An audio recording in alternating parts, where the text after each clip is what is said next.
And before all of this happened, I was the kind of woman who forgave too easily, who trusted too quickly, who loved too deeply. Nathan, my boyfriend of 3 years, knew that. I sat down that night and calculated everything. My savings, my salary, the cost of a new apartment, furniture, moving expenses. It would take 8 months. 8 months of pretending. 8 months of smiling. 8 months of playing the supportive girlfriend while slipping poison into the cracks of his life. Not literal poison, of course. Something better. Inconvenience. Chaos. Doubt. Humiliation. Self-destruction. I wasn't going to scream. I wasn't going to fight. I wasn't going to give him drama. Drama is loud. Drama alerts people. Revenge, real revenge, is quiet. I looked at him sleeping that night, mouth open, snoring like nothing had happened, and I whispered in the dark, "You'll never know it was me." And I meant every word. He counted on it. The first few days were subtle. I needed him off balance, but not suspicious. Small blue diamond, I hid his favorite hoodie. He tore the apartment apart. He blamed himself. He cursed under his breath. I watched from the couch sipping my coffee. "Babe, did you move it?" he asked. I shrugged. No idea. 1 point for me. Small blue diamond, I started canceling his appointments. Dentist. Mechanic. Gym trainer. He'd get a message. "Sorry you missed your appointment today." And he'd spiral. Mira, the universe is messing with me. Nothing ever goes right. I placed a comforting hand on his shoulder. "Maybe you're just stressed, babe." 2 points for me. Small blue diamond, I stole cash from his wallet. Not a lot. Just enough to bother him. Not enough to scare him. Did I spend it? I swear I had more. Someone must be stealing from me. He started accusing his friends. I nodded innocently. Yeah, maybe. 3 points. Small blue diamond, his toothbrush touched the toilet. Once. A single dip. Just enough to satisfy the demon on my shoulder. He brushed his teeth the next morning, humming some stupid song. I felt nothing but calm. Small blue diamond, I cooked meals he hated. Burnt. Oversalted. Vegetables he despised. He'd push the plate away in frustration. "Do you even try anymore?" I shrugged. I guess I'm just not myself lately. 4 points. Small blue diamond, I told his parents he cheated. That one was art. His mother's eyes welled with tears. His father shook his head in disgust. When Nathan walked in and they confronted him, he looked at me like I had stabbed him. "Mira, what did you say?" I whispered. "The truth." 5 points. Small blue diamond, I cried before his big events. Before his best friend's wedding? Tears. He missed half the ceremony. Before his boys' night out? Tears. He stayed home. Before his promotion meeting? Tears. He arrived late and flustered. "Why does everything always fall apart for me?" he muttered. I kissed his cheek. "Bad luck, I guess." 6 points. Small blue diamond, I forgot his birthday. His favorite day of the year. He kept waiting. Hints. Smiles. Expectant looks. I ignored every single one. That night he whispered, You really forgot, didn't you?" I looked up calmly. "Oh. Was that today?" He broke. Inside. Quietly. Beautifully. 7 points. We met in the most cliché way possible. A crowded bar, a spilled drink, and an apology that turned into a conversation. He was charming, confident, attentive, the kind of man who looked at you like you were the only person in the room. I fell fast. I fell hard. And I fell blindly. For a long time I thought that was love. The signs of cheating didn't appear suddenly. They seeped in slowly. A late-night text he forgot to mention. A sudden need for privacy he never needed before. A distance in his kiss, like he wasn't really present. I didn't want to believe it. I didn't want it to be true. But denial is a luxury. Reality doesn't care about your comfort. Everything changed when a girl messaged me on Instagram. Polite, apologetic, and heartbreakingly honest. She told me she didn't know he had a girlfriend. She sent screenshots, photos, conversations, receipts. My hands shook. My chest tightened. My stomach dropped. I confronted him that night.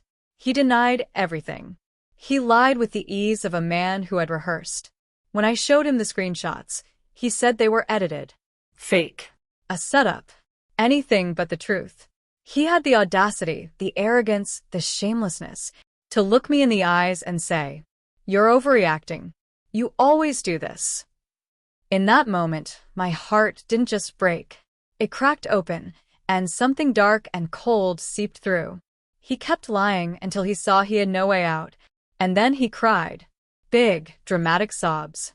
The kind of crying meant to manipulate, not to apologize. He begged me not to leave. Begged me to forgive him. Begged me for one more chance. And as I looked at him on his knees, clutching my hands, shaking with fear of losing the stability I offered, I made a decision. I wasn't going to leave. But I wasn't staying out of love. I was staying for revenge. The quiet kind. The patient kind. The kind a man never sees coming. At this point, Nathan was exhausted. Mentally drained. Confused. Agitated. Paranoid. Little things set him off. He'd lose his keys and punch the counter. He'd burn toast and blame the toaster. He'd forget things and blame the world. But he never blamed me. I was his anchor, his comfort, his stability. He thought he was safe with me. And that's the beauty of silent revenge. They cling to the very person destroying them. Small Blue Diamond, the nightly torture. Every night, when he was finally relaxed, drifting off, eyes fluttering closed, I woke him up. "Can we talk? I can't sleep." He'd sit up, rubbing his face.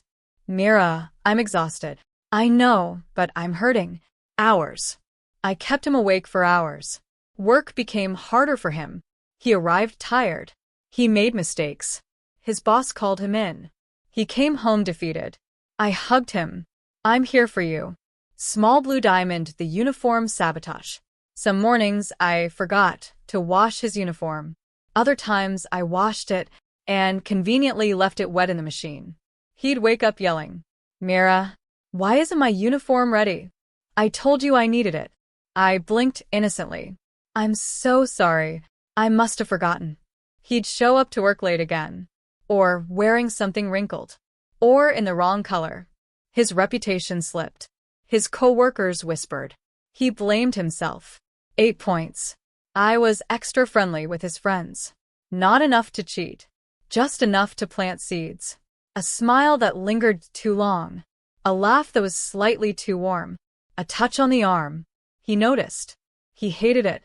But what could he say? He was the cheater, not me. He grew insecure.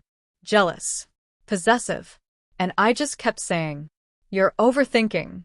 You always do this." His own line, thrown back at him. 9 points. By month 6, Nathan wasn't the same person. He had lost weight. His eyes had dark circles. His hair looked unkempt. He didn't laugh the same. He didn't smile the same. He looked haunted. Every day he woke up stressed. Every night he went to bed defeated. Once he broke down in the shower. I heard him. Soft, almost silent sobs. He whispered, "I don't know what's happening to me." I stood outside the door and let the sound wash over me like a cleansing rain. This was the man who shattered me. Now he was shattering himself. 10 points. I had secured an apartment, paid the deposit, bought the furniture, packed everything quietly, storing boxes at a friend's place. Nathan didn't notice. He was too wrapped up in his own misery. He kept saying things like, "Thank you for staying with me. I don't know what I'd do without you. You're the only stable thing in my life." And every time he said it, a chill of satisfaction ran through me, because he had no idea I was leaving him destroyed. He left for work that morning, kissed me on the forehead. "I'll be home early. Let's have a movie night, okay?" I smiled. Sure. The moment the door closed, I moved fast. I packed the last bag, took the last box, emptied the closet, cleared the drawers, left only silence behind. On the kitchen counter, I placed one thing, his toothbrush. The one I dipped, a small, poetic goodbye. When everything was done, I walked out, locked the door behind me, dropped the key through the mail slot, and vanished. No fights. No explanations. No closure. Just absence. The kind that echoes. He left for work that morning. Kissed me on the forehead. I'll be home early. Let's have a movie night, okay? I smiled. Sure. The moment the door closed, I moved fast. I packed the last bag, took the last box, emptied the closet, cleared the drawers, left only silence behind.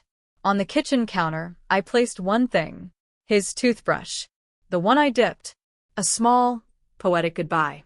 When everything was done, I walked out, locked the door behind me, dropped the key through the mail slot, and vanished. No fights. No explanations. No closure. Just absence. The kind that echoes. Sometimes revenge isn't loud. Sometimes it isn't violent. Sometimes it isn't dramatic. Sometimes the most powerful revenge is silence. Leaving someone alone with the consequences they created. Letting them drown in the chaos they once inflicted on you. Walking away with your head high while their world collapses behind you. I healed. He didn't. And that's justice. If this story made your heart race, if you felt that quiet, satisfying sense of justice, hit that like button. Comment below with the most unforgettable revenge moment you've ever seen. And make sure you subscribe for more real, raw, emotionally gripping stories like this. Because trust me, we're just getting started.